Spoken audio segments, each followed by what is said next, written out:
नमस्कार मित्रांनो.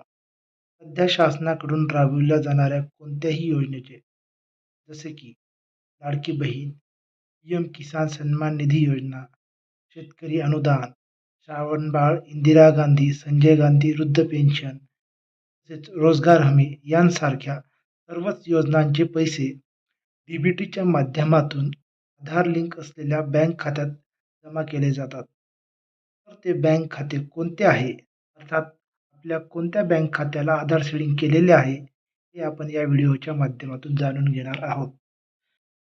आपले कोणते खाते आधार NPCIला लिंक आहे, हे जाणून घेण्यासाठी प्रथम myAadhar.uidai.gov.in ही लिंक ओपन करावी. त्यानंतर लॉगिन यावर क्लिक करावे. लॉगिन पर्यायावर क्लिक केल्यानंतर या ठिकाणी आपला आधार नंबर व कॅप्चा टाकून घ्यावा. आधार नंबर व कॅप्चा टाकल्यानंतर लॉगिन विथ OTP यावर क्लिक करावे. त्यानंतर आपल्या आधार लिंक असलेल्या मोबाईलवर आलेला OTP टाकून लॉगिन यावर क्लिक करावे.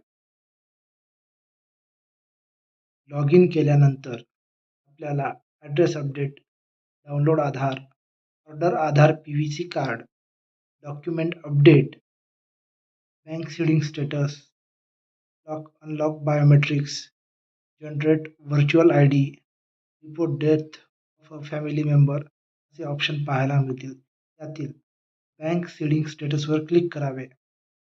या ठिकाणी आपल्याला आपल्या बँकेचे कोणते खाते आधारशी लिंक आहे हे दिसेल. यात केव्हा केले आहे हे देखील दिसते. त्यामुळे आपल्या सर्व योजनांचे पैसे डीबीटीच्या माध्यमातून याच खात्यात येतील. अशा प्रकारे आपले कोणते बँक खाते आधारशी लिंक आहे हे आपण पाहू शकतो.